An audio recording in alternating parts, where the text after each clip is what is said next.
long days, and so my name is Dr. Liew Khiun. I'm the chair today, and so the theme today is on Orient, Displacement, Desire, and Alterity, and we have four, but I heard that Wong may not be able to make it, so we are left with three speakers, and that probably gives us more time. And maybe to start off, the first speaker, we have Kissada Kamyoung on his topic on semi-colonial missegregate, and I leave the floor to you.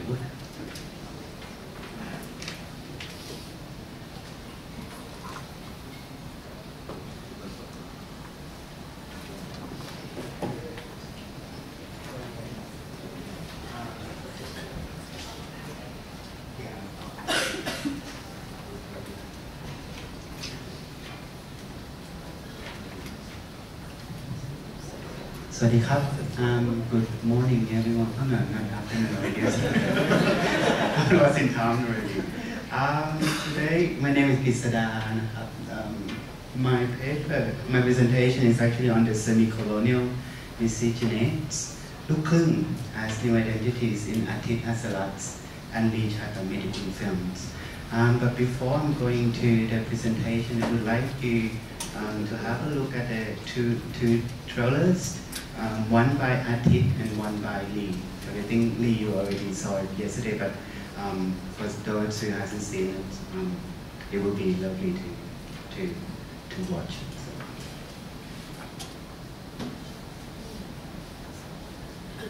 This one called Haiso, or Haiso, by Atit is 2010 film. What does that say? Why do you want to know? Because I want to know.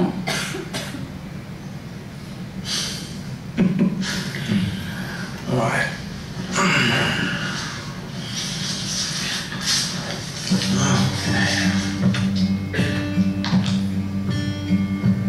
Tell me that at night. แต่มันไม่ช่วยทำให้ผมรู้สึกดีขึ้น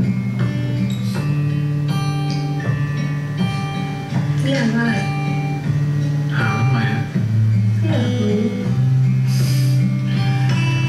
Israel urges Hamas to hold on to sin. Down to mine. Because I want to know. เราหารูปเก่าๆมาดูกันมาเถอะ What about that? Why do you want to know? Because I want to know.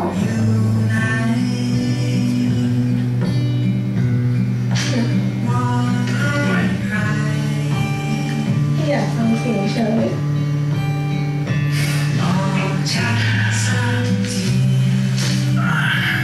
Europe adds up cost of harsh winter. Europeans struggled to get to work yesterday after a weekend of treacherous winter weather that families live now. Of course, being on the roads, railways, and villages and farms.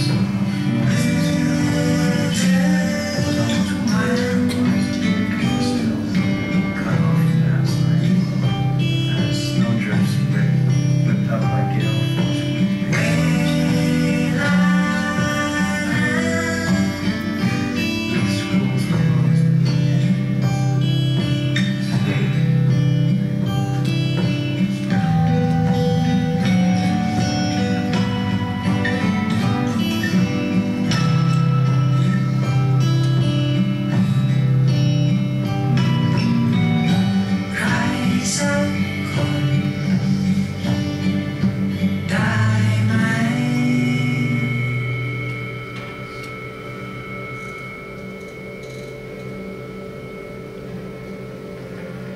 And then we continue to see the next one.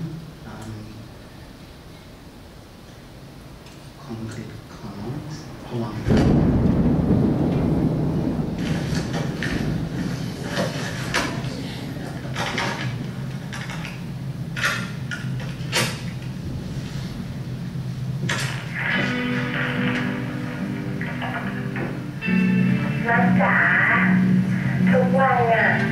มาวันที่18 ธันวาคมวันที่นัดจะกลับมานะแต่ไม่รู้ว่าการรอคอยของใจจะถูกเปล่าหรือเปล่าไม่รู้ว่าพอมันกลับมาเราจะยังแคร์กันเหมือนเดิมหรือเปล่านะฉันฝันถึงเธอตลอดเวลาเฝ้ารอวันที่เธอจะได้มาอยู่ในอ้อมกอดของฉันอีกครั้งคิดถึงทำยังไงฉันว่าอีกไม่นานคุณก็คงจะเจอคนใหม่แต่ว่าฉันไม่ว่าหรอกนะเพราะว่าตอนนี้ฉันรู้สึกดีมากที่รู้ว่ามีใครสักคนหนึ่งแคร์ฉันอยู่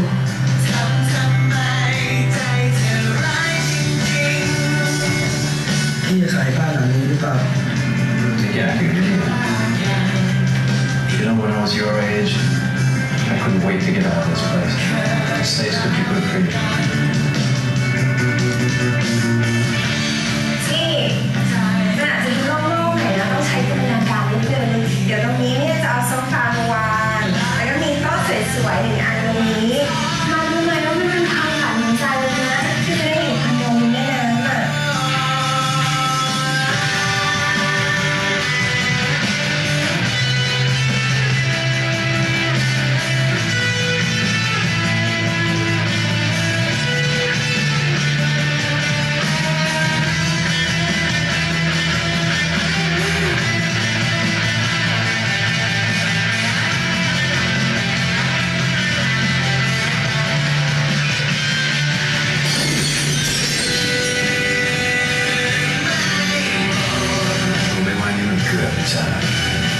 ชีวิตมันในการคบกันมาถ้าเราอยู่ประมาณโลกเราก็อาจจะเป็นแฟนกันนะจริงๆตอนเนี้ยเราก็ควรจะยังเป็นแฟนกันอยู่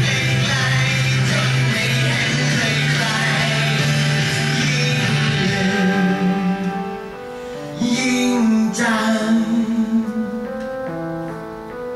ลืมเธอไม่ลงเท่าไร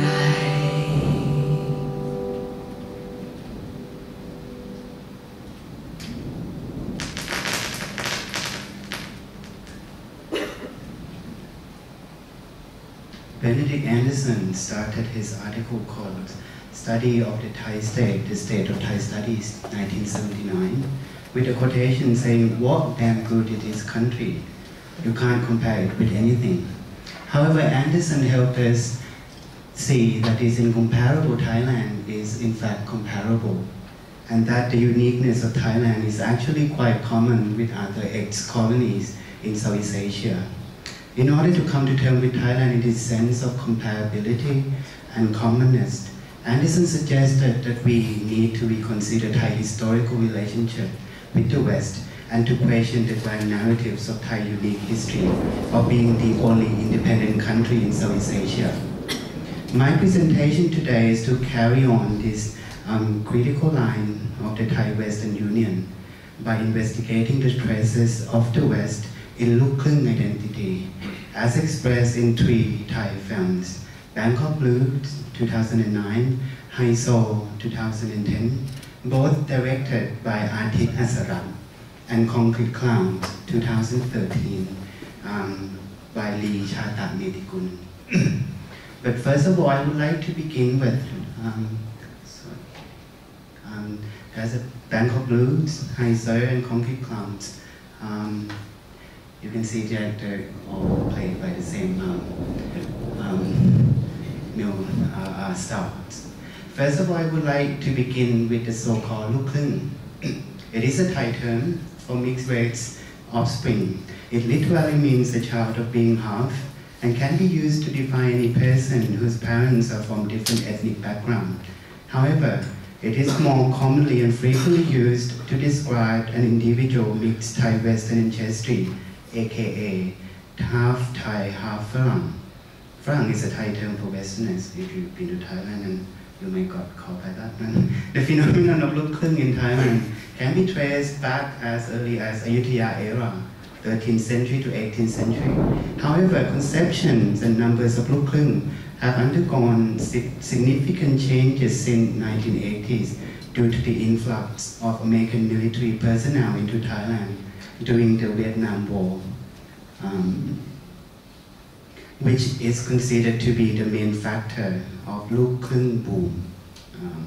Moreover, in the post-Vietnam War era, Thailand also started to be more open for Look Khun, with opportunities to appear their differences in the society and become dominant in Thai popular culture. This was due, I argue, to Chai Chunhawan's policy called from a battlefield into a marketplace, เปลี่ยนสนามรบเป็นสนามการค้า.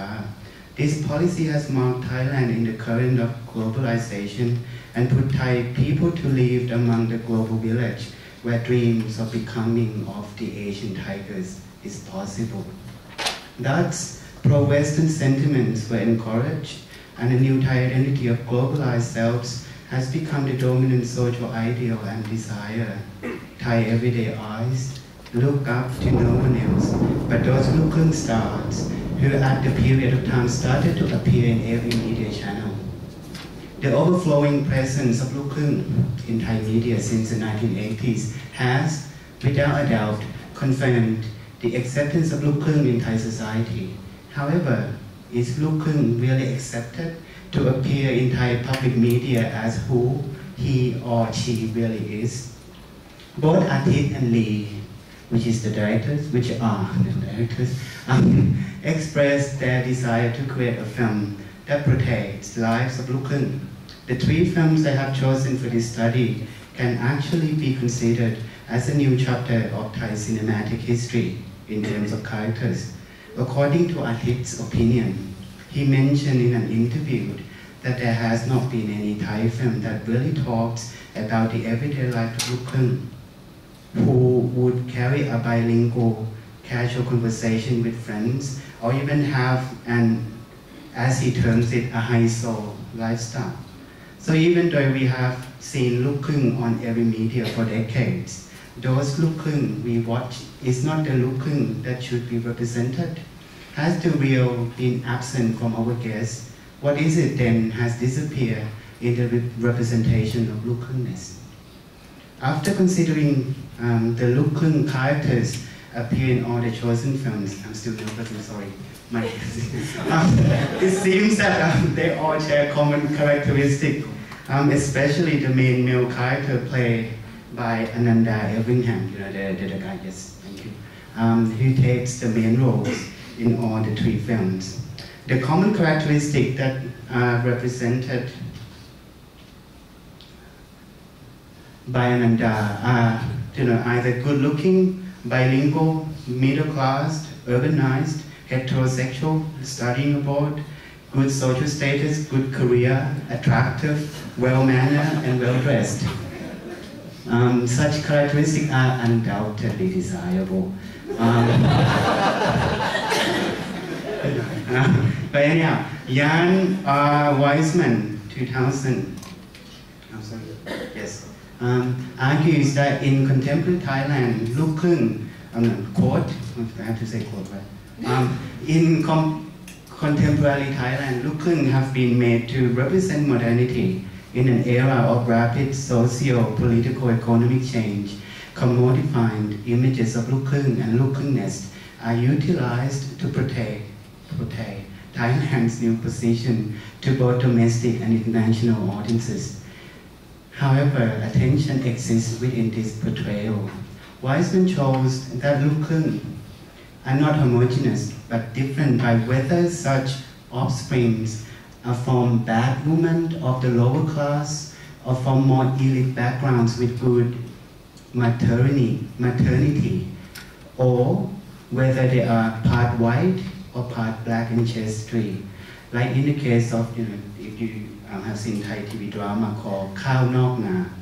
This is a story of a female Look Khun and offsprings of African American GI and a Thai lower class mother. She is represented as a poor, educated, and undesirable. Her characteristic, and there's a scenes where she took a sponge and tried to rub herself just in order to be whiter. You know.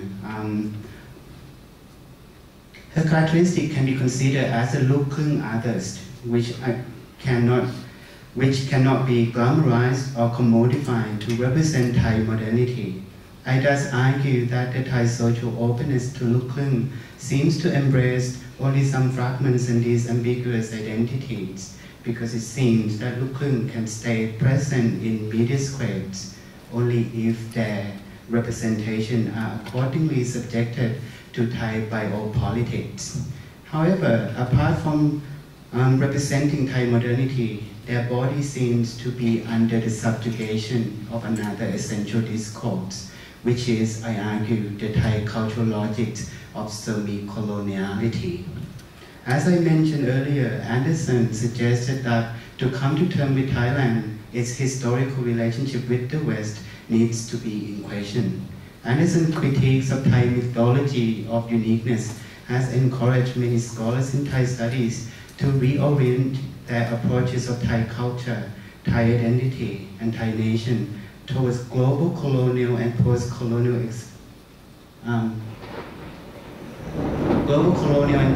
experience, and to map Siam, Thailand within the regional history of colonialism. This theoretical turn has encouraged an ongoing movement of researchers to deconstruct Thai independent discourses by terminology such as internal colonialism, auto-colonialism, crypto-colonialism, imperialist colony, and semi-colonialism. Next one. Michael Hirschfield, 2002, called these cultural groups that were never directly controlled by those colonial powers with the term crypto-colonialism, and defines it as the curious alchemy whereby certain countries buffer zones between the colonized lands and those as yet untamed were compelled to acquire their political independence at the expense of massive economic dependence. This relationship between articulated in the iconic guise of aggressively national culture fashioned to suit foreign models. Such countries were and are living paradoxes. They are nominally independent, but that independence comes at the price of the sometimes humiliating of effective dependence. If a life in semi-colonial nation is the living paradoxes between dependence and independence, how do we define who is the colonized and who is the colonizer? Craig Reynolds questioned the dichotomy between colonizer and colonized in Thai context, that the opposition between colonizer and colonized, a relationship of Western imperialists and their subjugated peoples, does not correspond to the historical experience of Thailand, of peoples within the country or any of the various kinds of regimes. Thongchai Vinichakul in his The Quest for Civilization confirms Reynolds' opinions on the conflicting of Western dichotomy between colonizer and colonized in Thai context by arguing that the quest of Civilization was not simply a reaction to the colonial threat, rather it was an attempt originated by various groups among the elite, later including urban intellectuals, to attain and confirm the relative superiority of Siam. The relationship between the powerful West and Siam, I argue, is ambiguous than the convention of colonial binary opposition. The Siamese elites in the semi-colony seem to be left undisturbed and more in control of their own agency, which opened opportunity for them to negotiate and resist the powerful colonial ideology. Moreover, under the same project of Civilization, the Siamese elites exercised the discourse of civilization to create a new cosmic order, determining the spatio-temporal relations of cultures and people in order to remain superior to their subjects and peripheries.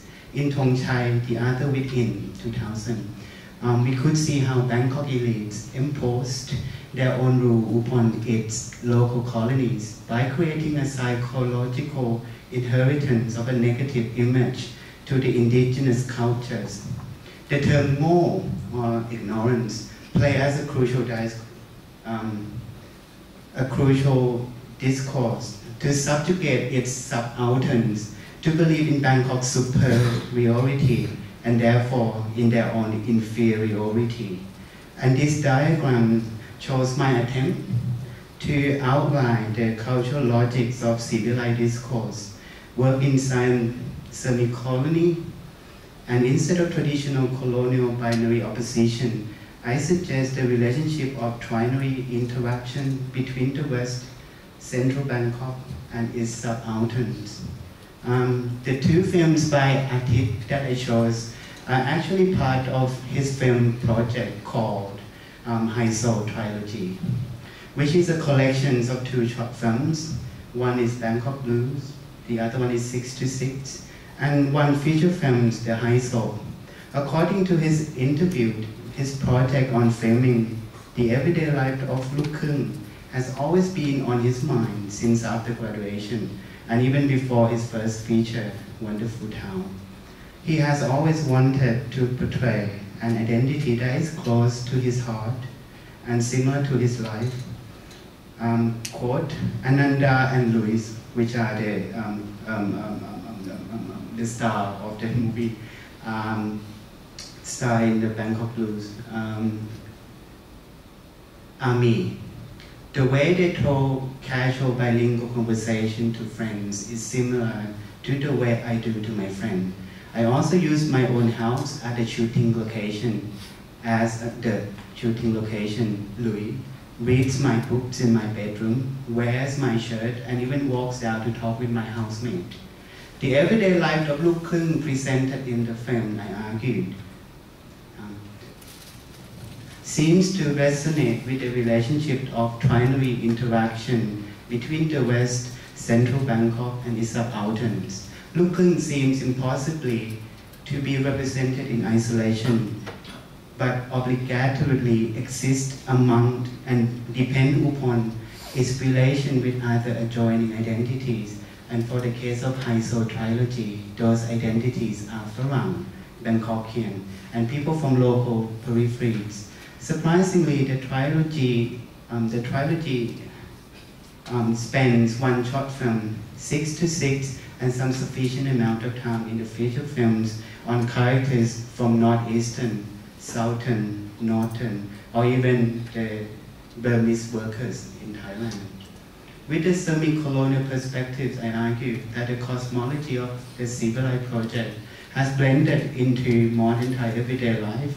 The relationship between the West and Thailand and Central Bangkok and its periphery have not only been left undisturbed, but also been strengthened by nationalist discourses, especially during the times of dictatorships. As I mentioned before, that Liew Khiun phenomenon in Thai media is the consequence of a new world order of globalization. The late 20th century is a time when colonialism metamorphosed into the discourse of globalizations with neoliberal forms of governance and free market forces of competition. However, such metamorphosis has not changed the way the world has subjugated its subaltern. Homi Bhabha also suggested that globalization becomes a measurement for globalizing nations to deal with their other within. I thus argue here that the 19th century trinary semi-colonial interaction of Siam metamorphoses into the globalized one of Thailand 20th century. And from investigation of Liew Khiun in those three films, I would like to suggest the globalized relationship of trinary interaction with this diagram. You can ask the question later. I can go down to the details, but because at this point I couldn't give the detail. Anyway, Liew Khiun are explored differently by these two directors. Lee's Concrete Clowns seems to meditate Liew Khiun as the embodiment of glamorization and commodification of globalized Thailand under the landscape of semi-colonial dominance of Bangkok, while Atit explores Liew Khiun coexisting with local subalterns. To see Liew Khiun is to see other subalterns and their relation with the West and local urbanites in Thailand. From these three films, It can be considered that both Atit and Lee acknowledge the complexity of Look Khun identity. In the series of masterclass organized by the Thai Film Archives, the two directors raised similar issues of their personal Look Khun identity. Lee told the audience that what Look Khun identity and Thai history seem to share in common is that they are both fragmented and incomplete. Yep. I'm about to finish too. I lost it. Okay. Wow, Atit, in one of his interviews, showed his observation of Look Khun phenomenon by defining them as a new tribe in Thai society, and expressed that his film project of Haiso Trilogy is to open up a new chapter to Thai cinematic history on this new identity. Apart from characterization of everyday Look Khun, these two directors also express an interesting cinematic forms and techniques in order to accommodate the Look Khun identity. There is a gaze back moment to the camera by Ananda in Bangkok Blues. Ananda playing himself as himself in both Bangkok Blues and Haiso, a scene of self-reflection of the process of filmmaking in Haiso, images and still and slow shots to observe the urban ruins and abandoned buildings in the three movies, and the juxtaposition in the narrative of cinematic genre and music video in Concrete Clowns. These cinematic forms and techniques lead us to observe the semi-colonial way of life where reality is blurred and mythologized, where semi-colonial subjects are always under the surveillance of Bangkok panopticon, where some identities are used and utilized to portray and propaganda national modernity to both domestic and international audiences, and some are left out and are forced to stay at the place where they belong in the semi-colonial order. Thus, the attempts by both directors can be argued to significantly raise an issue of Stuart Hall's new ethnicities. Look Khun, with this regard, thus becomes the loosely organized communities of resistance that voice and ask for public recognition of the diversity of their subjective position, social experiences, and cultural identities that not only of their own, but their relationship with others as well. Sorry. Okay, thank you very much, Kissada. So the next speaker, Arthur Wong, is not coming, and so we have to proceed to Noah for his talk on Thai films again, reading, writing, and dehumanization into Thai films.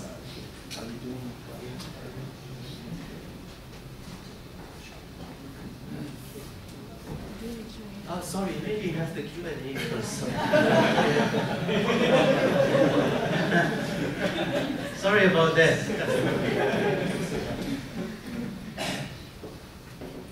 Two questions, right?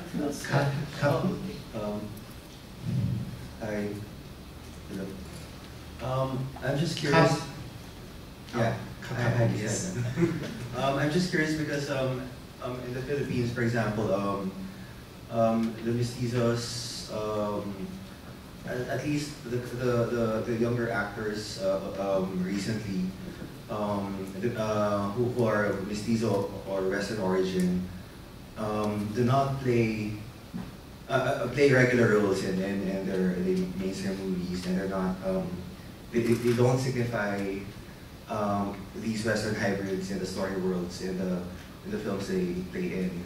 So I'm curious, is it the same in these movies that you're talking about, or their status as Yukong remain in their visuality and their identities as actors, or they have that signification study in the narratives?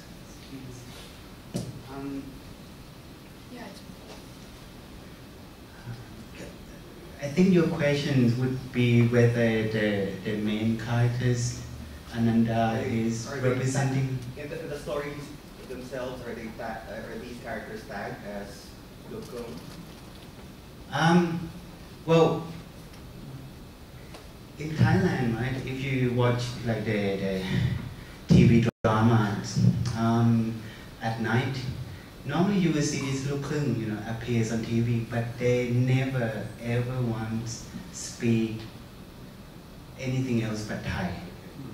This is the first time where Liew Khiun really, and even on the trailer that you can see, the what they call switching of languages, and this is it's interesting to see that that you actually observe them every day, but you don't see who they really are. And this is the first time that these groups of directors trying to bringing the absent to be present, even though it's stayed present there since the beginning. But they never exercise, because if you see Ananda, right, when let's say when he played in even other films, he will never exercise his half Western. But the most interesting about Ananda is that, and I like to go back to the last one. This one. Yep. Ananda is actually Australian Laos. He's not even Australian Thai. So when he presents himself, even though he had to speak a central Thai accent, and there is one of on Facebook Live where he visit Viernes or Luang Prabang or something. He speak with another foreigners who speak fluent Laos, and he actually have to ask that person to teach him some Laos, even though but he lives in Thailand, yes. But it seems like his Laos identity have to be suppressed because it doesn't correspond with Thai colonial modernity. So when he present himself out, he couldn't present himself as a Thai Laos, Australian Laos person, but he had to present himself as a center Bangkok. And that's actually happened with the movie by Atit Salat, the High Soul. There's a scene where a female foreign characters happen to be in the hotel, right? And then there's like a tour with some of the workers of the hotels. The movie portrays that those people, they speak the Southern dialect. But whenever they see like Ananda or any other person, their body, as if they've been called by the central government, to speak in a Thai central accent. So it's actually the order of the people in this cosmology that play, and by filming Liew Khiun is actually by filming the other subalterns to be appear in Thai cinema as well. Yep. Very quick question, Wong. So he had an Australian Lao playing an American Thai. Yes. That's also is a good question. In Thailand, especially when you go back to how we modernize our country, Western will stay and will come in Thailand only if it has been Thainized. So for Ananda, as long as he stays as a Thainized Phalang, his even slightly Australian accent play well as an American person. The Thai audience doesn't care as long as he speaks fluently English, even though he has the Australian accent. Oh, okay, he's fine. He can be in New York. He can. So it's actually the West, what they call the Thai nice Western, or the project of what they call the Occidentalism. So it's the same way that the foreigner do that the Western did to the locals or the non-West. The Thai did that to the Western too. And that's why we call Phalang as a way. There is a term to recognize them. One question from I think you've partially answered it, which was that my question related to how this particular set of films disrupts the discourse of Liew Khiun that comes out of the serial dramas and goes back to Kamyoung Na too. Because if I remember correctly, the half African-American character was actually played in blackface. She wasn't an actual half African-American, whereas there are often which is an interesting choice given that oftentimes the Liew are played by Liew if they're half Western, right? But the question is really about then this differentiation between the Liew as an object of desire that kind of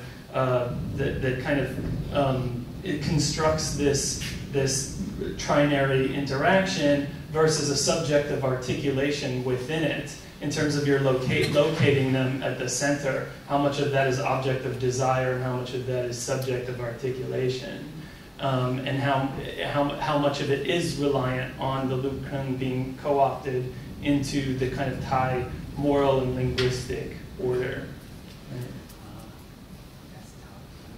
That's tough. I'm not really. I mean, like, I'm not expert on the psychological, perspective, especially, because I'm not good with Lacan.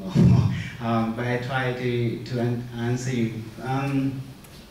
You said that that this Liew either they been subjected to. Well, you did mention that because you have, I guess to put the question very simply, you have definitions of the surrounding relationships. The arrows all have definitions. That this is an Orientalist interaction, this is an Occidentalist, this is an escapist, this is Orientalist. But the arrows between the Liew and these various places don't have any word to kind of define that dynamic.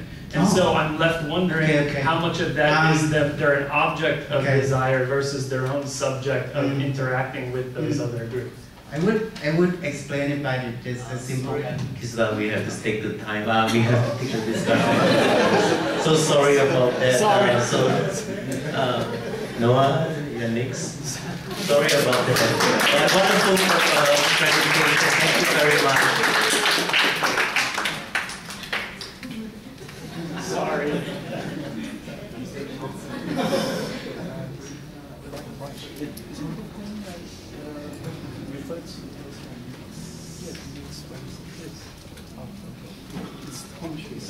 It's not pure Thai.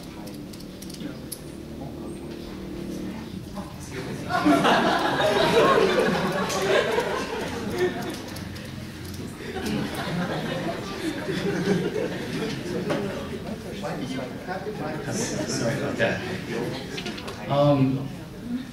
Yeah.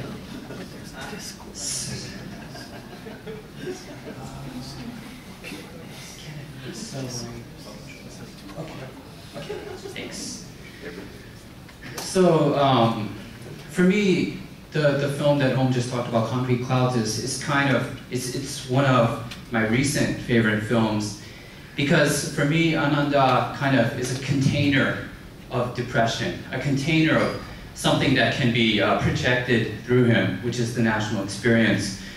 Usually, film history has been something that I often tend to overlook because I used to feel like it kind of is an obstacle for really engaging the film on its own terms. But I think that film and the film I hope to show or talk about today is an example on why I'm kind of wrong to think about that. For me, this film called Liew is about transition, and it's about the political transitions and the part they play on personal politics. So film and literature are driven by transitions, not only in the move from text to image, for example, in the imagined community of print to one of film, but in the circumstantial events that call for representation.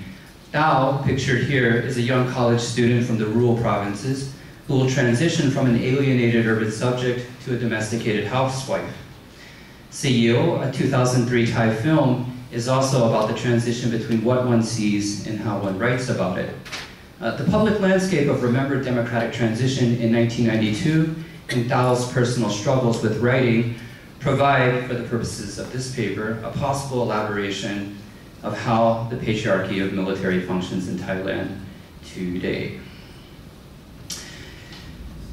So here we see Liew at two opposite poles of a transition, which seems important because the film is driven not so much by what she says, but by her silence amid the loudness of media. And on the left-hand side, she's kind of sitting, contemplating her own personal struggles, but at various junctures during the film, you hear the sounds of protest. So this is 1992, but the film is made in 2003. I was drawn to this film through Thai scholars such as Kamyoung, Liew, and Sawat, who both emphasized the film's personalization of politics, where new collective identities are shaped in regional and national transitions. But there's also a significant relationship between the film's meditation on publicity and domesticity that emerged in analyses of the democratic potential of bootleg videotape, which transgressed the boundaries of television censorship in the aftermath of military violence of May 1992. So, of course, what television didn't show emerged in kind of street-side markets in the aftermath of the events on videotapes of military crackdown and so on. Furthermore, the film's exploration of gender boundaries within the masculine backdrop of military rule in Thailand is increasingly relevant today in the cinematic kind of jump from like these kind of democracy period films to now when we saw the earlier short films, the second wind of military rule.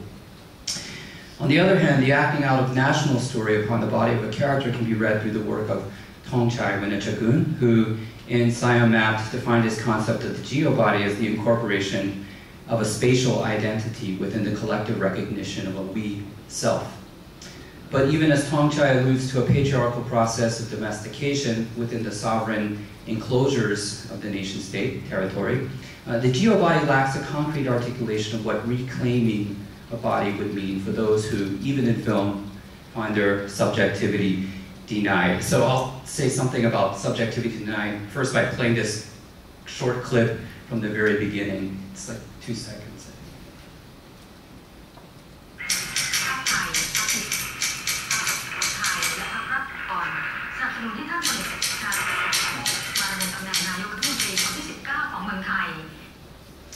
Okay, Seo can be translated as aroused, or goosebumps that signify, kind of, I guess, goosebumps, like signify a kind of erotic gesture, but some kind of fear as well built into it. The film's opening credit sequence reflects on the structure of media and the transitions of identity in a radio broadcast which filters out key details in the static of its connection. In fact, the Thai audience of 2003, I shouldn't say this, because how would I know, but recognizes probably recognizes the political context of the media message, but historical events are simplified. Here, a radio DJ frames Thailand's pro-democracy uprising, now organizing against a formidable military coalition comprised of these 5 political parties, which allow a military coup to reinvent itself through this kind of sham election. As usual, the radio voice is passive and unthreatening, a messenger, whether in this 1992 recording or in the television bodies that announce military coups, for example, in 2006, but that's probably beside the point. But the opening credits sequence contains a sonic trope that anticipates the role of writing throughout the film in the typewriter that transcribes the events of Thai politics without interruption. And again, this morning, in one of the short film clips, there was sounds of typewriters in the background. The steady sounds of the typewriter play continuously while the radio-channeled news broadcast cuts between political news and advertisements.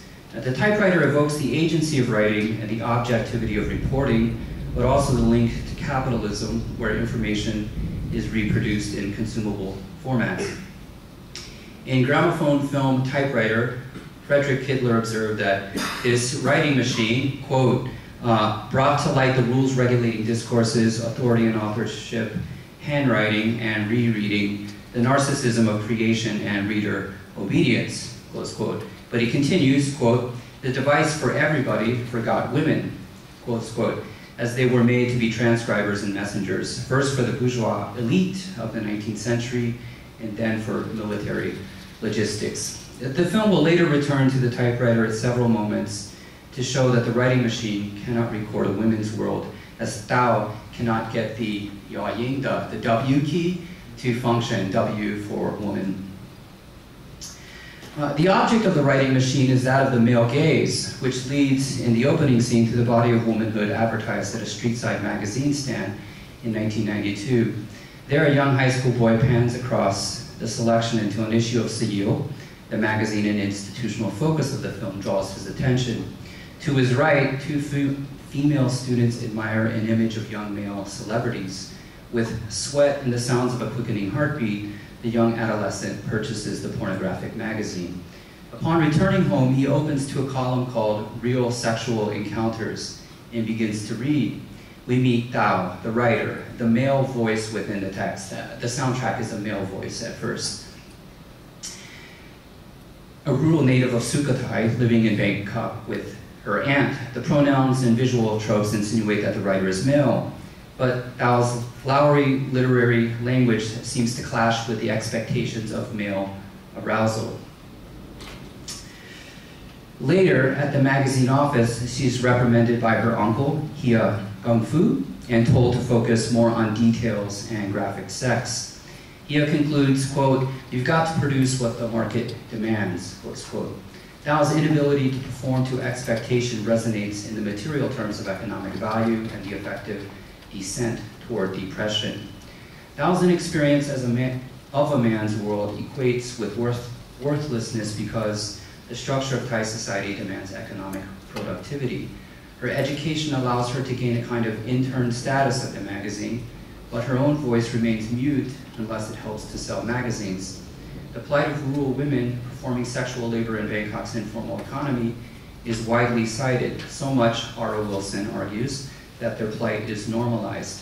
Tao's incorporation into the factory of sexual exploitation connects this labor to the politics of an imagined national family, where ideal roles conceal the hierarchy of gender.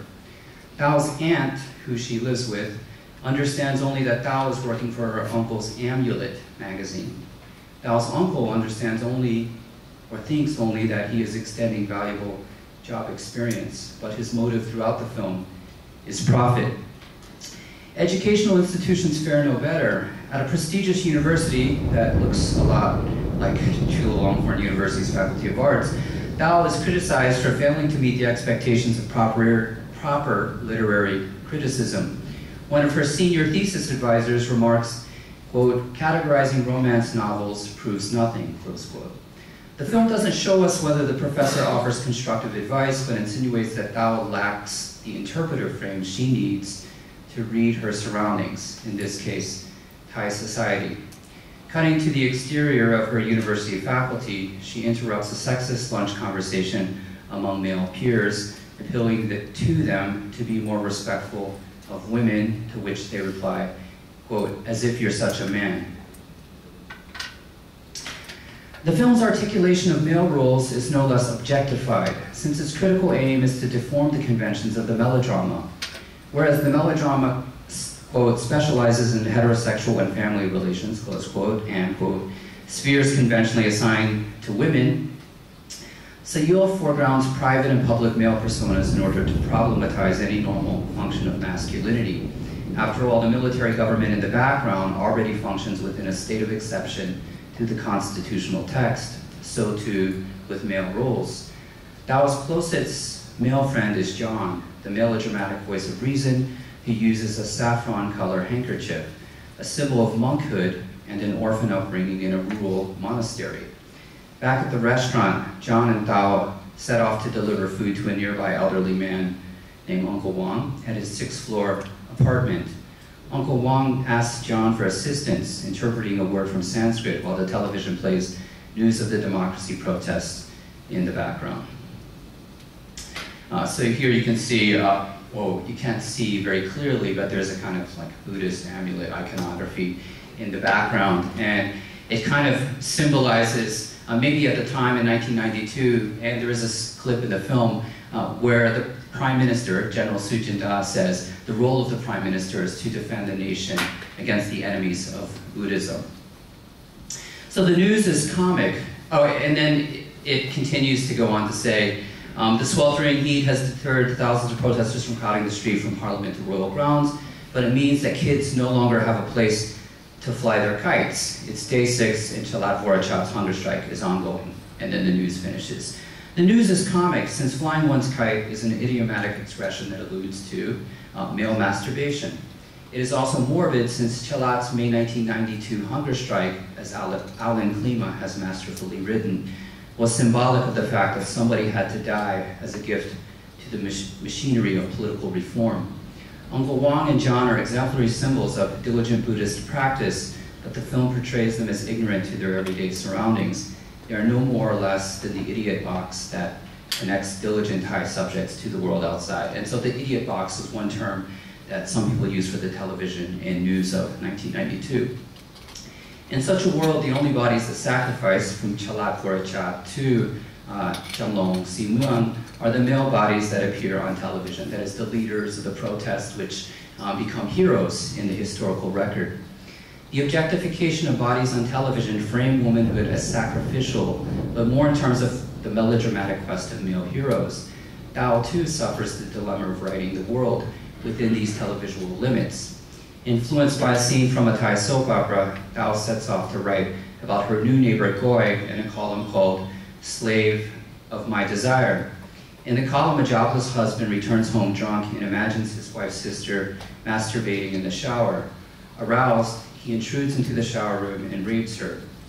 But the violence contained in Dao's fictional story, as if not violent enough, fails to impress Hia Gungfu, who asks whether she could even fathom such an experience in real life.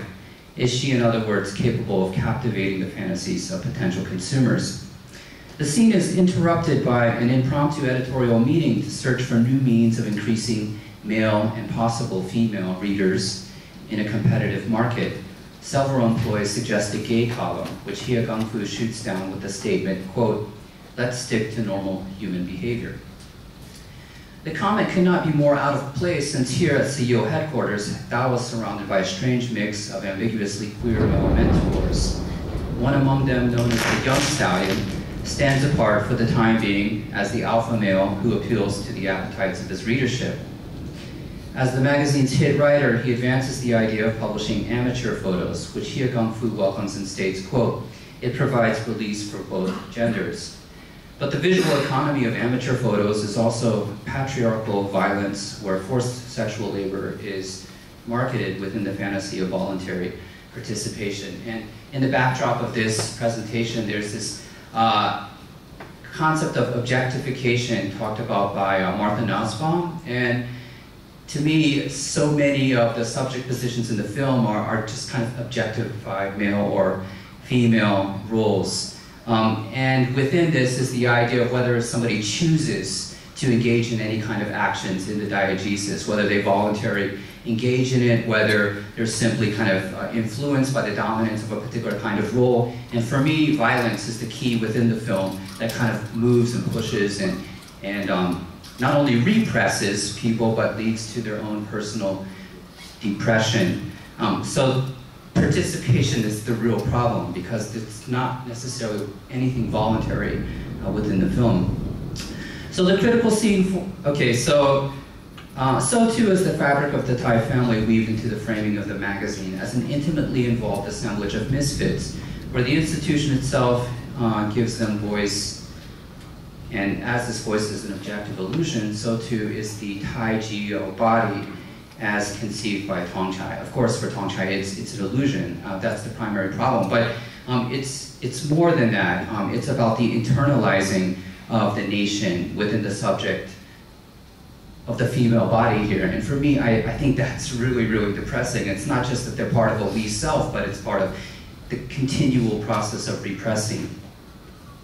So some of the stories she begins to write for the magazine, and on one hand in the interest of building a career, on the other hand just trying to perform her role, is a sequence of columns that are quite violent. So let me try to move forward to the key point here. She hears the young stallion bragging about a videotape and how it has some illicit content, and the challenge to her being able to successfully appeal to a male readership is her own lack of first-hand experience. So she swipes the videotape. In the dimly lit room of a one-room apartment where her aunt sleeps in the background, Dao watches several minutes of pornographic violence, audioscape to sounds of screaming women, chainsaws, and a whimpering dog. The dehumanization of the feminine body is also the animalizing and objectification of off-screen voices contemporaneously captured in the videotaped black maid violence. So the film thereby projects Liew as a consequence of the brutal world of objectification. Her traumatic viewing experience prompts a wave of columns in which she produces female subjects in roles that suit a violent male gaze. A student is molested by the professor, a nurse stripped bare by an examining doctor, a corporate boss demanding sexual overtime of a female employee, a fast food worker compared to a combo meal. In each of these cases, strangers become the objects of writing. The overbearing weight of violence consuming bodies condition the story. One of the second events that happens in her gradual process of disillusionment is she decides to sneak into a room that everybody knows is being used as a kind of nighttime brothel in one of the nearby buildings. They sit and they wait, and finally a kind of television celebrity shows up with a prostitute. It is the Black Hand, a police officer celebrity that dominates television airwaves. In prior scenes, news coverage of the Black Hand always getting his man seems to follow the film scholar Susan Jeffords' argument that heroic masculinities appear in film to overcome the feminization of the state as weak and indecisive. Cited in the media with the byline, quote, "One bullet's all it takes," the Black Hand may be read as a far more severe condition of nation-state violence. But in this scene, the illusion of masculinity is unveiled in the emasculated officer of the state. Liew learns that the Black Hand suffers an injury from the Vietnam War, which challenges his sexual abilities, which has brought him to this room to find solutions. He cries and appears helpless with his female companion, but no one will ever know. Liew's disillusion continues. So meanwhile, the magazine is kind of preparing for an impending military raid in their attempt to clean up dirty politics for clean neoliberalism.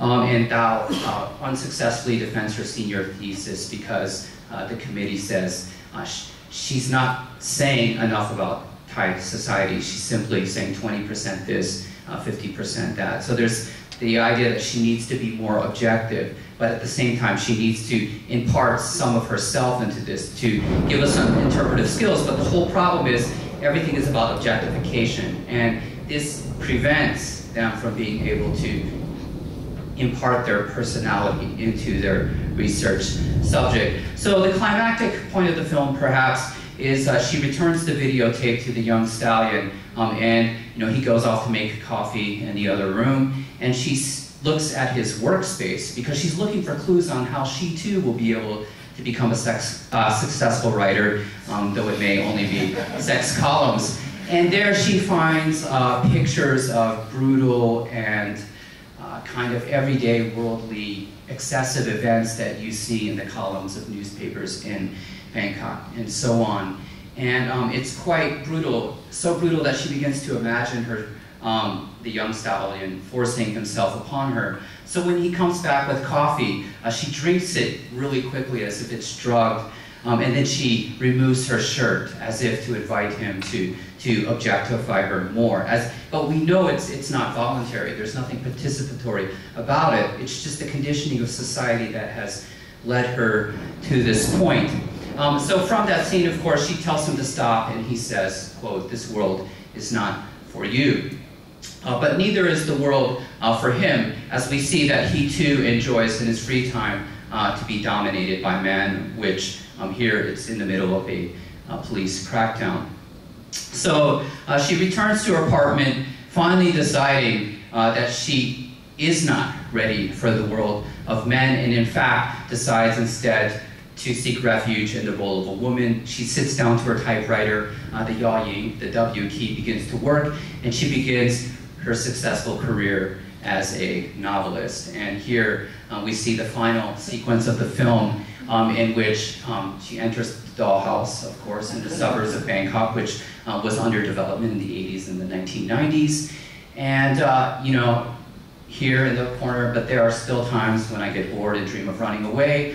And then the final shot, so perfect, could it all be a dream? And of course, we know this is a kind of stereotypical objectification of the female role, but what's behind that? And to me, what's behind it is the military rule, the historical reality of not only 1992, but the return that it continues to exist today, that the male role continues to be the centerpiece of Thai politics.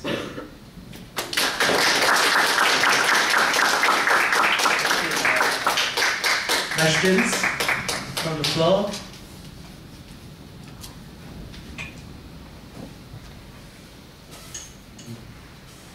Any questions? Okay. I just like to say, I mean, this is a very fascinating presentation. I mean, it makes one feels like depressing being a grad student.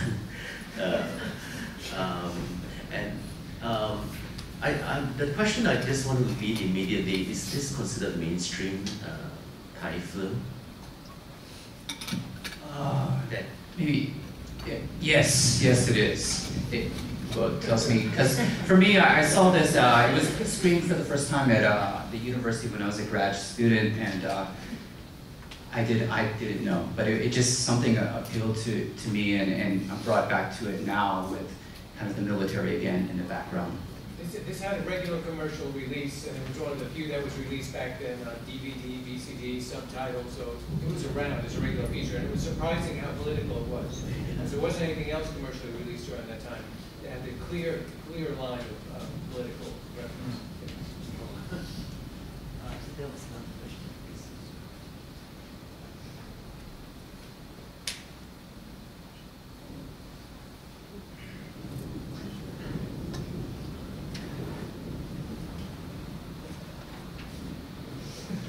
I saw a hand raised behind. Was it you, Kissada? Okay. It's about the presentation, the gender presentation or the sexuality presentation of the main female character. So you see that she's not stereotypically very feminine. I mean, she definitely is more feminine than I would say butch, not to draw a binary there, but is there anything you feel, her being sexually inexperienced and her having this sort of almost childlike persona in the beginning, and how that plays out in the film? Thank you. Yeah, I think the film tried to problematize the way in which we see sexual labor in the Thai economy as belonging to a particular kind of rural migrant. Whereas when Pit Pongsavat, the political science professor, first wrote about it in one of his books on understanding the Thaksin era, he said, this is a kind of star, a woman in the film, actress that people may be familiar with already. So they had to rethink what it means to be manipulated and abused within this kind of sexual cycle of capitalism. I think, and then she wears baggy clothes, and then, at the very end when she's at the height of objectification in the apartment of young stallion, she walks home and it's in the rain, and her loose white t-shirt becomes, see-through and so on. So, and then she makes the transition into womanhood, from boys' clothes to women's clothes. So I think, yeah, that really was, and then there's so many other things I didn't talk about. For example, one of her classmates is named Mui, and she's the object of her desire. So of course, this is not determined in the film. Maybe she's not, of course, sexuality is conditioned, and maybe in another world, she should be with Mui, Mui. But in this world, she cannot be, because she's so driven, by the violence around her, to just accept what will allow her to be left alone to write the romance novels. So sorry, so is the ending ironic then? Is it a completely ironic gesture that's completely bittersweet? Like she's totally been, brought into that, like that all power is that the result of taking off her shirt, which seems to be a kind of a gesture of a kind of psychological insanity. This is not the recuperation from that, but perhaps if you look at it ironically. Yeah, it is ironic with regard to Thongchai Unachigun's geo-body, because removing the shirt was removing her own personal boundaries. I mean, in my opinion, that allows for the real boundaries to be the national family, which is the geo-body. I mean, or the gendered sense of the GOI, I think.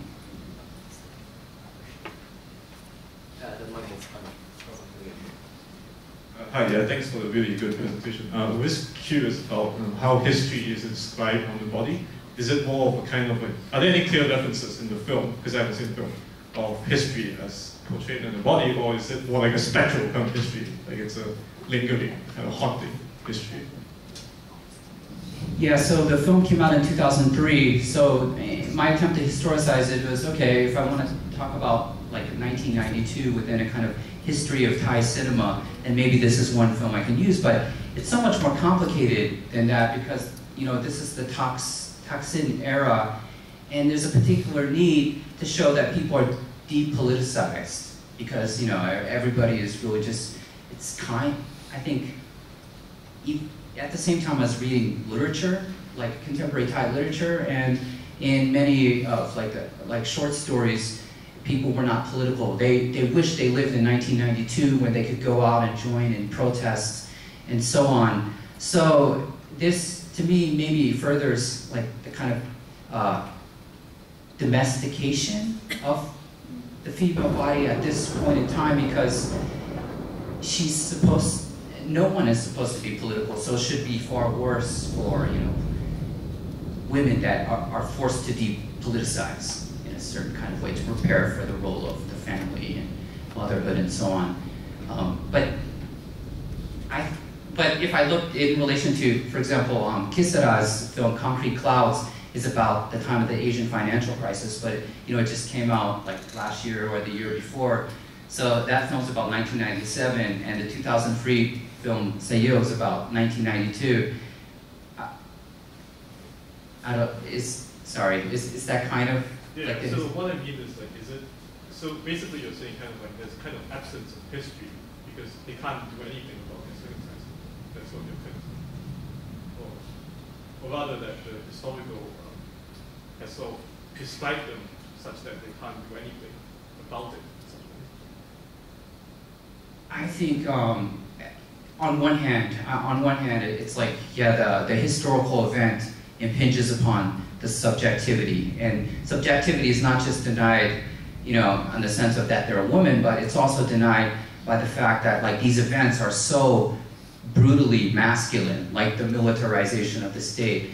So, but at the same time, maybe where she could search out agency would be writing, because the typewriter or the ability to be a writer, to use your subjectivity to communicate your own world should be a space. And this film is so pessimistic, but then again, there must be, of course there are female writers in Thai society that I think do convey that subjectivity. So whereas this film is so pessimistic, I think, I read it as just depression, the reality of depression and the conditions under which that happens. I think it's probably not the end of trying to say, you know, what Thai society is like.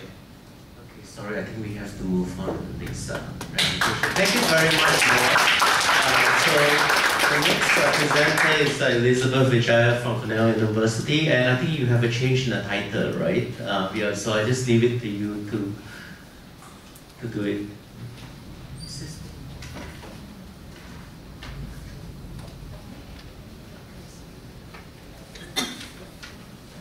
Okay, thank you to the organizers, to the chair, and to everybody for a very stimulating few days of conference. As for the change in my title, it's pretty much the same, it's just a little shorter.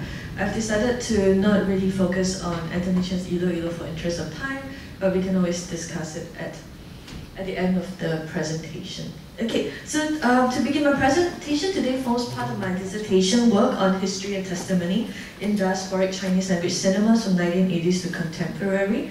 So in 2010, veteran Singapore film director Eric Koo, who many of you know, his company Zhao's Films released Sandcastle in association with Akanga Film Asia, founded by Spanish producer Fran Borja. So the film revolves around a young man who decides to investigate his late father's political exile, from Singapore to Malaysia. The directorial debut of Bu Junfeng, Sandcastle, was developed in part of the 2008 Busan promotion plan, the project market of South Korea. Thank you.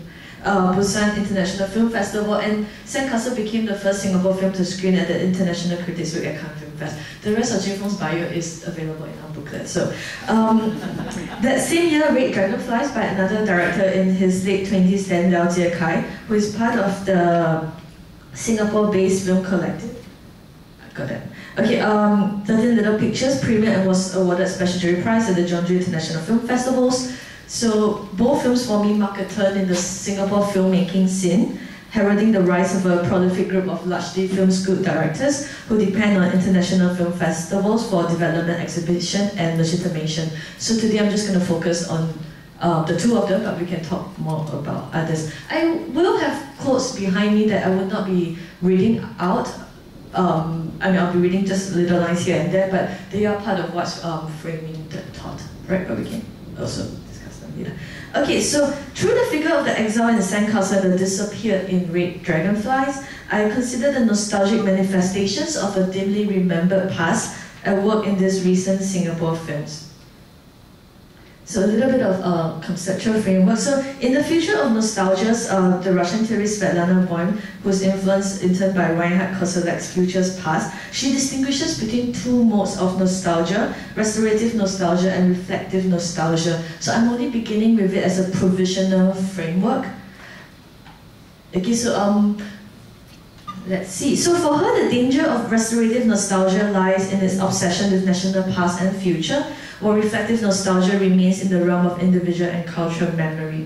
So here I'm proposing a further distinction between what I call nostalgia for a future in the past and nostalgia for a future, for futures of the past. So nostalgia for a future in the past builds on Boym's sense of restorative nostalgia as a longing for a past whose glorious future was already foretold and could be transplanted again into the future. Whereas nostalgia for a future of the past, for me, evokes a longing for the discontinuities of history to form narrative coherence across the persisting gaps of the past, for the past itself to have possible futures. So nostalgia for a future of the past, for me, is multi-directional. It simultaneously looks forwards and backwards in order to imagine possible futures. So while both forms of nostalgia impinge upon the present's attitude towards the future, the danger of nostalgia for a future in the past lies in the temptation to return to that past and hail that shape of the past as the contours of the future, and this needs to be critically differentiated from what I've said, the more multi-directional possibilities of nostalgia as the possibility of wandering into the past, not to come full circle but to allow for the generation of futurity.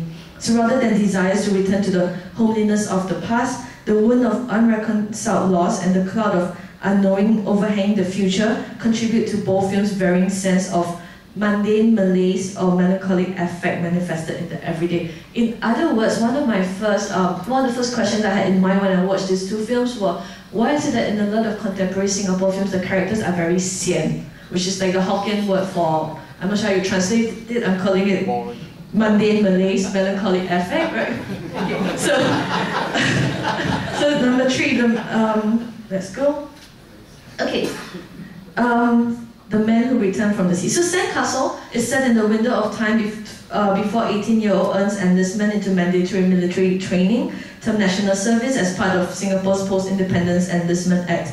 It is essentially a coming-of-age story where Earn tries to piece together his parents' past involvement in student activism in the 1950s and early 1960s. Though in terms of plot, Sandcastle revolves around Earn's interest in his deceased father's political detention and exile with murky accusations of communism, the film tentatively circles around Singapore's pre-independence past without unearthing any polemical issues or even clarifying the politics of the time.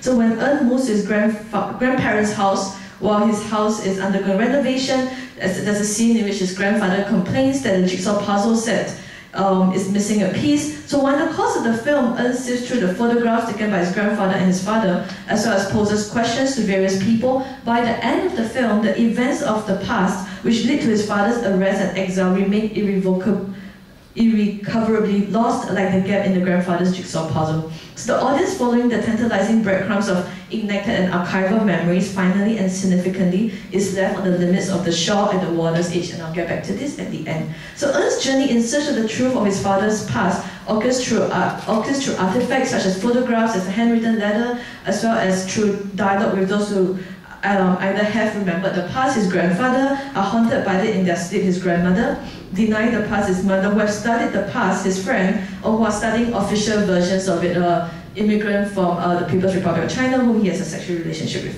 So the only substantial exchange between En's grandfather and him serves as the exposition of the Chinese school student protests of 1956 and the subsequent events in question, which we've been looking at for a while now. Okay, this is the conversation. Okay, so from the conversation, it is evident that En already knew that his father was involved in political action that's vaguely dismissed as anti-government things in this conversation. So that night, when En returns home, he discovers that his grandfather has passed away. So this line of inquiry into the past through direct questioning for survival is thus lost.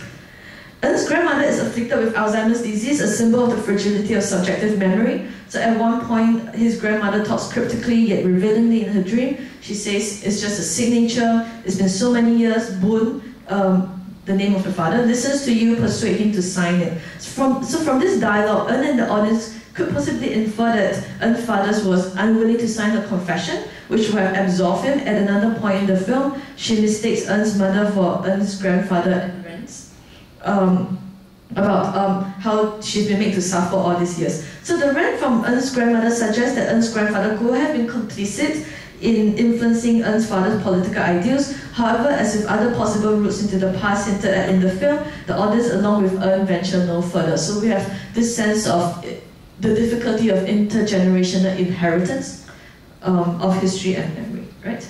Okay, so the title of my presentation, of my talk, comes from this moment. Right, so towards the end of the film, in En's grandmother's more lucid moments, En directly asks his grandmother if his father was a communist. His mother replies in Mandarin, 以前的事不要再讲了, which is subtitled as Let Bygones be Bygones, which I think there's maybe a switch of register. It sounds, right, but that's definitely the sense of let the past be in the past, right? Not bring it up again, not talk about it again. Right? So En's grandfather is a conflicted character who, like En's mother, has no wish to excavate the past, would rather leave it buried, yet remains haunted by it in her dreams. So in this film, Book deploys competing ways of narrativizing history, from official textbook history, state propaganda in the form of National Day parade footage, to personal recollections and memorabilia. Though these narratives may be in conflict with each other, in the world of Sandcastle there is a sense of quiet coexistence, while the personal and the political are shown to be intertwined in En's father's life. En's interest ultimately remains rooted in the personal. En brings his ailing grandmother across the causeway that links Singapore to Johor Bahru, Malaysia, and pushes her in a wheelchair, and at one point they both look out across the straits to Johor. Right, so there's a voiceover from En's father that accompanies the moment, and there's just a slide from it. Right, and when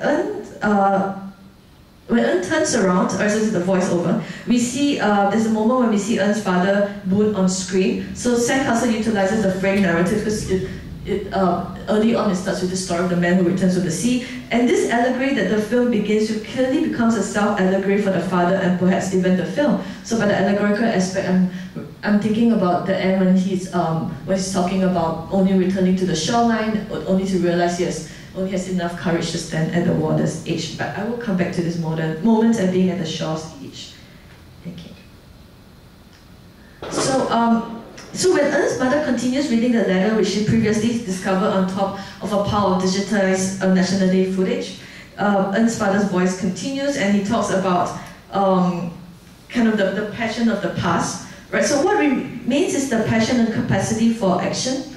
Right? So this is the continuation of the letter, and its emotional cost and not the cause itself. After this voiceover, En's mother is shown placing an old bolster next to the sleeping figure of En, and this is presumably the bolster that En referred to. You can't really see it as a bolster, he's sleeping. Right? Thank you, I can see it. Okay, this is presumably the bolster that En referred to.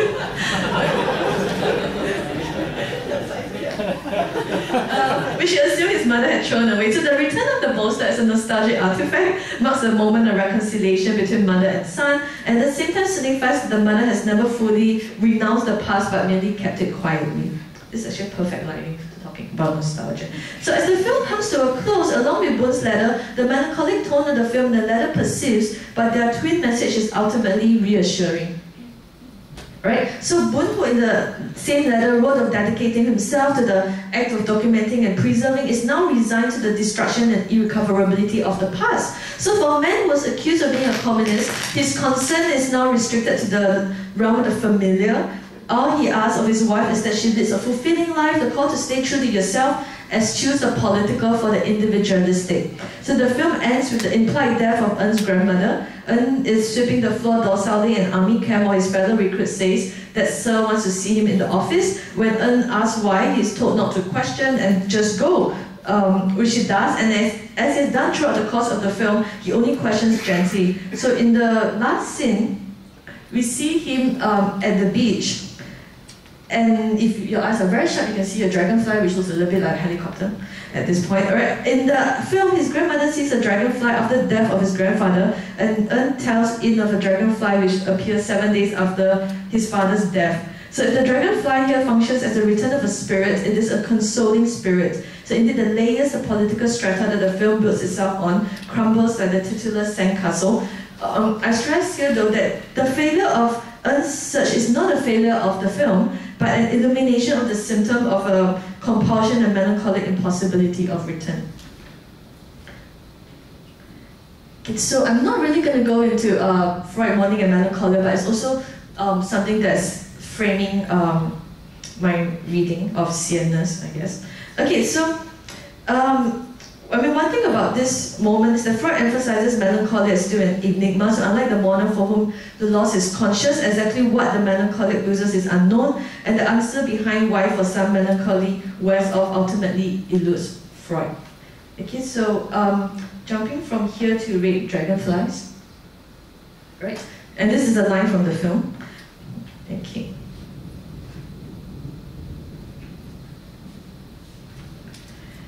Okay, so there are at least 3 time periods in Red Dragonflies.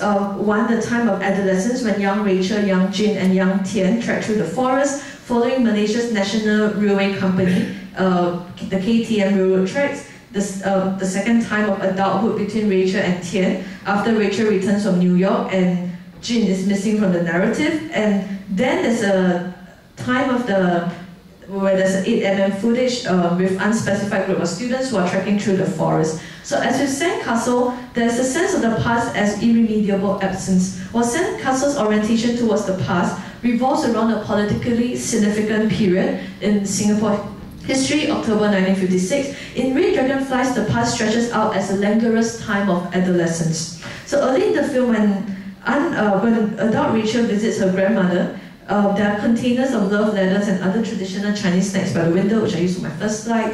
When Rachel glances out, the scene cuts to a group of young children who are playing and squealing while Rachel's grandmother is squatting by the corridor, grilling the snack love letters. So it is when her parents leave the flat and calls Rachel's name, Rachel lets go, that it becomes clear that the scene is a flashback to Rachel's childhood. So Rachel's grandmother, whom you're looking at now, converses with the domestic helper Wati in Malay, while speaking to Rachel in Mandarin. So after lunch, Rachel's grandmother sees her to the door and she retires to a chair and she sings an old Chinese song.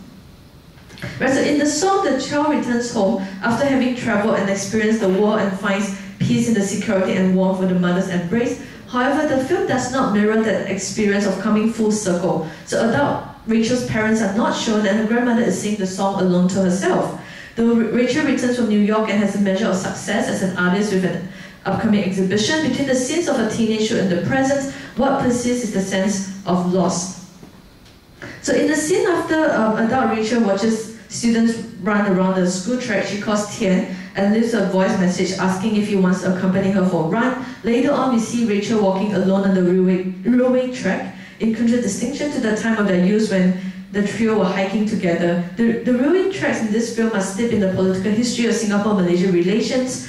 In 2010, the year this film was released, the more tracks became redundant and were removed as a new agreement was signed between KTM, the Singapore government, for KTM to move out of the Tanjong Pagar station that those of you who were here the first day saw in Bujin Fong's parting, right? So in the film, the tracks do not appear to lead anywhere. Okay, so similar to how there's a repressed event for me at the heart of Sandcastle as marked by the date October 1956, Red Dragonflies is structured by the absent center, the disappearance of Jin. So when Jin, Rachel, and Khiun are first shown hiking, the director Liew uses a long shot where Jin is shown in silhouette, standing very still at the far end of the tunnel, not responding to calls. There's a sense of foreboding to the shot and a mystery as to whose point of view the shot is simulating. So shortly after, Khiun and Rachel complain that Jin has wandered off again. This time he's found looking at an altar and the remnants of burnt incense. So while crossing a bridge, Rachel screams and a splash is heard. This film cuts to a wide shot of a drainage system with Khiun fleeing down his back and screaming Jin's name. It is inconclusive what happens to Jin, but he's never seen, and his name only returns once to haunt the survivors. So after the sequence of events around Jin's disappearance, the film cuts to adult Rachel drinking coffee as she delivers the only long monologue of the film. And at the end of her speech, the camera shows that adult Khiun was Rachel's interlocutor of this speech. If the speech is read as an allusion to Jin's accident in the forest, a traumatic event which is not directly presented or spoken of in the course of the film, what lingers is, as Rachel describes, the unaddressed feeling of being really, really sad. So melancholia pervades Red Dragonflies, especially in the adult sequences, where there are more pensive moments. And in the final scene, the owner of the cafe, which young Rachel, young Jin, and young Khiun once watched, is shown sitting alone at the table, staring out of the window.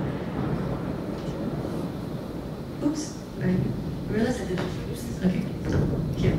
Okay, so in the final scene, so due to the use of the space composition in this shot, with the female owner in the foreground and cafe owner Jin shown in side profile sitting in the background, it's easy to doubt for a moment whether the scene involves a doppelganger of young Jin as an adult. When the female cafe owner addresses him and Jin, this is the first time the male cafe owner's name is used, and it doubles for the name of the missing young Jin.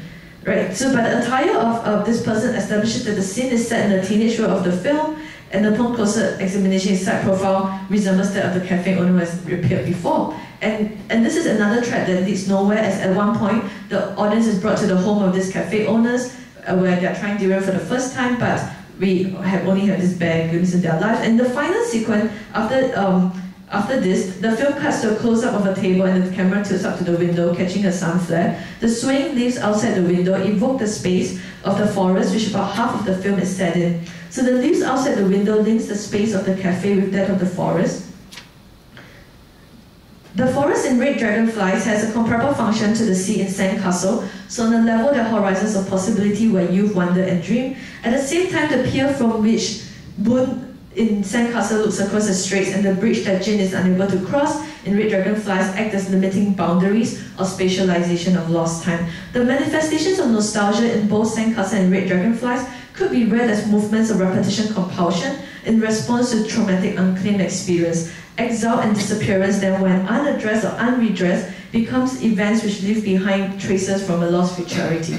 Right, so I probably have very little time left, and then I'm going to start two films. No. So, I mean, the last section, what I wanted to show was, some of you might be familiar with Tan Pin Pin's To Singapore with Love. So since 2010, there has been a triad of feature-length films that confront taboo periods of Singapore history, and two of them are, one is Tan Pin Pin's documentary on a political detainees and exiles under the Internal Security Act. To Singapore with Love, which was released in 2013, was classified as not allowed for all ratings. And Green Zheng's narrative film, The Return, was screened at the 2015 Singapore International Film Festival, also screened at Viernes, and it was screened with a PG-13 rating, parental guidance advice. So in both films, shots of an exile or ex-detainee view the other shore across the Straits of Johor. So with Green Zheng's film looking from Singapore across the water, and in Tan Pin Pin's looking from Johor, right? So Barbara Kassan, in the book Nostalgia, When Are We Ever at Home, says, when we're in the middle of the water, we know there is a shore, a limit between an inside and the great outside, and that the island is finite. So Ithaca, the Greek island she speaks of, is the favored home of Odysseus, and she differentiates between Odysseus' nostalgia and the decade-long return to the Greek island of Ithaca, and Virgil's Aeneas' wandering exile, which is the founding of Rome. So how do we start with Sandcastle and end up with the founding of Rome? So of course I'm not in any way suggesting that nostalgia should be empire founding, but and this is why I'm going to end and we can have a discussion. I wanted to end with just sort of like slightly different formulations of nostalgia, because I didn't kind of want the Svetlana Born quote that I started. I wanted it to be more of like a provisional framework. And what really links these formulations are really my interest in thinking of nostalgia beyond just kind of looking at the past, gazing back into the past, and to think about the directions and possibilities of nostalgia. Right? So with Kassan and the question of like nostalgia, when are we ever home, I actually thought of what Liew presented on his cosmopolitan homeliness, right? And the nostalgia written in the future anterior, which is kind of the future anterior tense is like French for the future perfect tense. So which would be an example like, by 1 minute I would have finished my presentation, right? So the idea that in this future time something would have come to pass, and what she's so I think what she wants to emphasize is that while Odysseus seeks to return to home, and that return is not possible anyway, right? The dream of nostalgia is a fantasy, and like melancholy nostalgia was, when it's first used, is like pathologized, right? I mean, the word nostalgia, of course, not the affect, right? And yeah, I'll stop here. Thank you.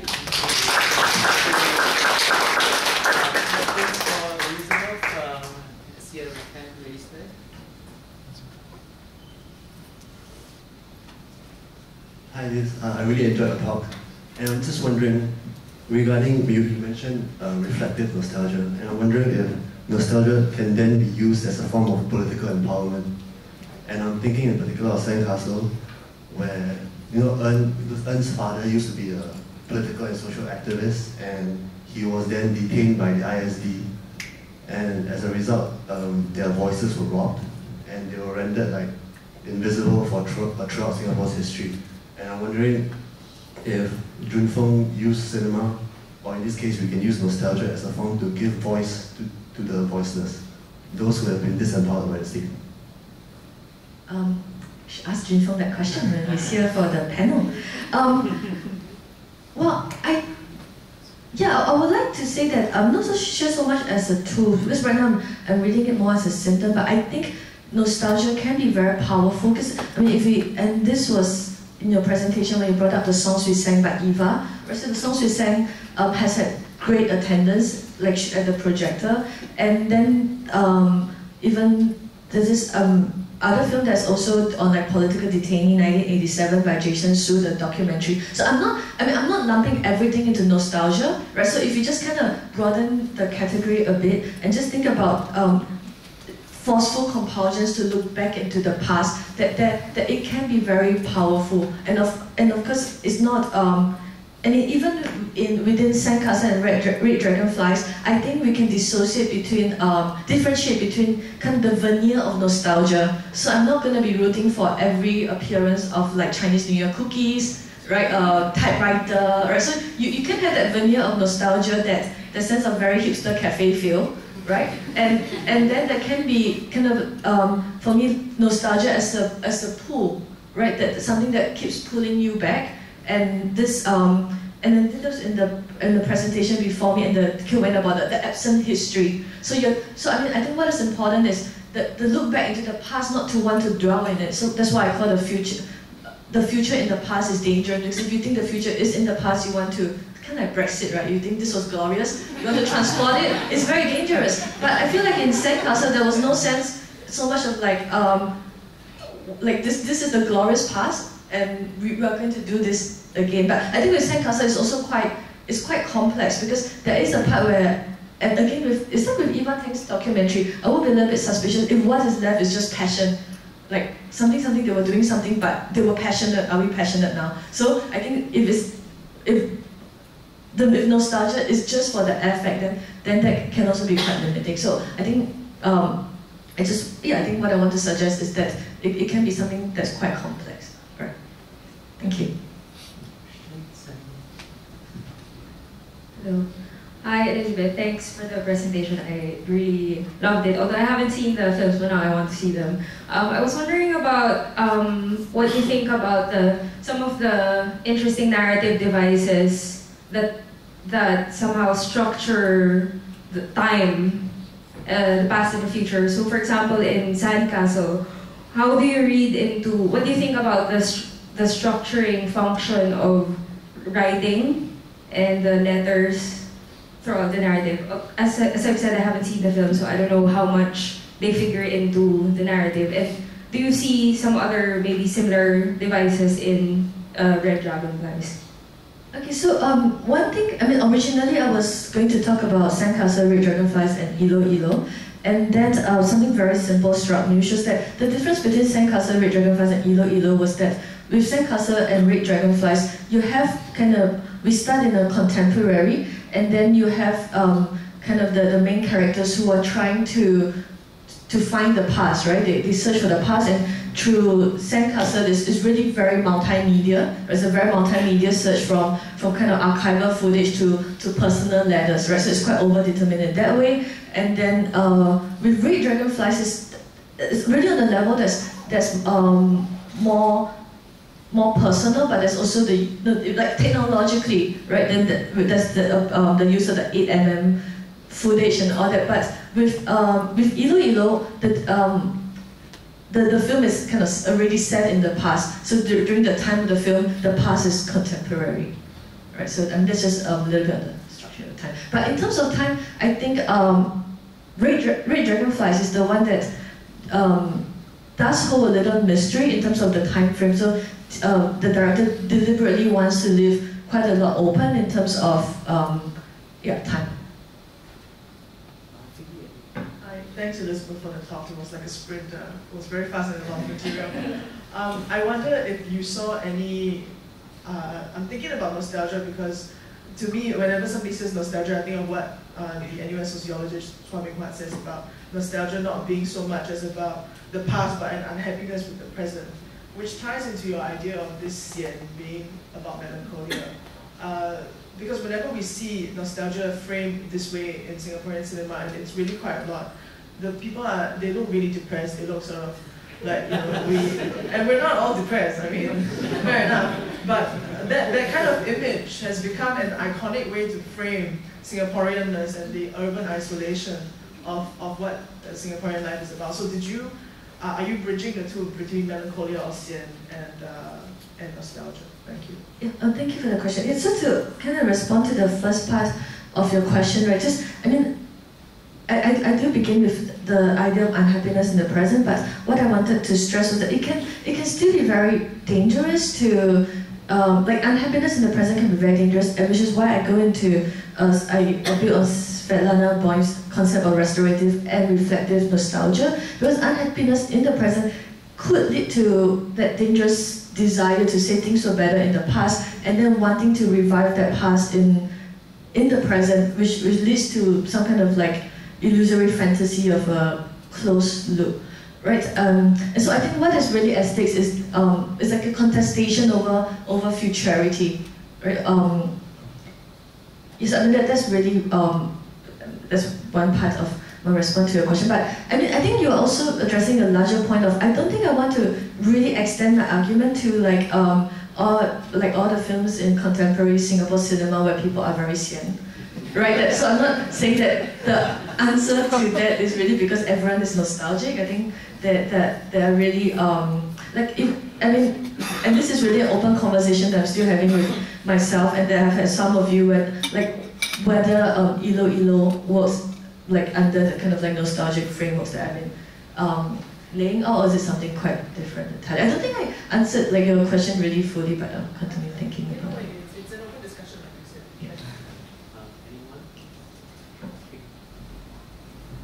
Mike's coming. Hi, I'm just going to work on something similar to what you just said regarding nostalgia. I mean, what you said earlier is it's very reminiscent of Midnight in Paris, like unhappiness with the past. The danger, I think, with nostalgia is that it can be, for anyone who's remembering something from the past, we sort of tend to over-romanticize something from the past, and it sort of goes all the way into melancholia and isolation. Do you think there's, in some way, we can avoid like going into that kind of direction, like right away, maybe in sort of a different light, other than melancholia? So, I mean, are you kind of asking whether nostalgia is necessarily melancholic? Maybe, like, is that? Maybe sort of help avoid overly romanticizing something from the past, or are those integral, do you think? I think you make a very good point. Like for example, I would say like the film that was shown, Ice Kacang Puppy Love, like that form of nostalgia doesn't seem to me to be melancholic, and then, from what I remember of the film. So I think there's a way in which nostalgia can be quite comforting, and that to me can be the more dangerous form of nostalgia, that the one that is romanticized. And I'm not really here to kind of like romanticize melancholia either. So what is, I mean, and also we've been talking, I mean, when I mentioned briefly during my presentation about how nostalgia and melancholia are both considered pathologies. So like the term nostalgia was termed in like 1688 by Swiss, to refer to Swiss German like military soldiers who kind of pretty much missed their homeland, and then with Freud in Mourning and Melancholia, but from the quotation that I showed, he was very he was genuinely, he never actually really figured out why is it for some grief becomes mourning that can be worked through, and then for others it becomes a melancholia that might lead to suicide, right? So I think for me, my linkage between nostalgia and melancholia within the case studies of these two films is really to suggest that the melancholia comes from almost like a nostalgia without object.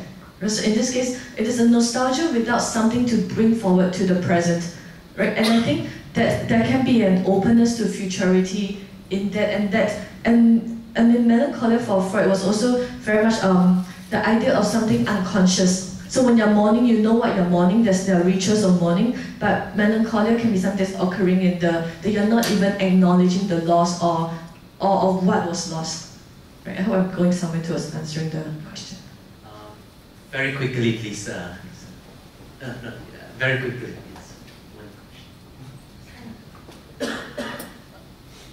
Thank you for a very interesting presentation.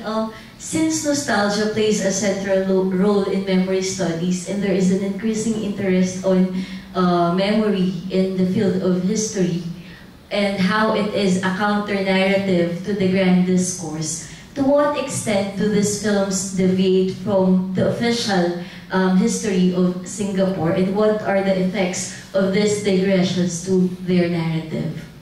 Thank you.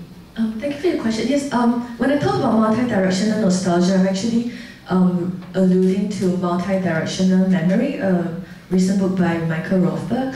And yeah, so there's a, and in the question in terms of the grand discourse of the Singapore narrative, I'm sure quite a few of you here will probably be more familiar with it than I am. So, I mean, some of the pathways that memory studies open, right, is that memory studies is capable of taking into account, like, I mean, for me, what's most interesting is when you are no longer thinking about, you know, the line between what's objective and what is subjective, like dreams are subjective and something else is objective. So, my interest in kind of like memory and questions of testimony, and in looking at films as testimony, and looking at, it's really to do with questions of, like, so it's not so much like Sandcastle as a representation of a nation's past or something, but even sort of like, so while I was watching Sandcastle or Red Dragonflies, I was really considering like what does the making of this film and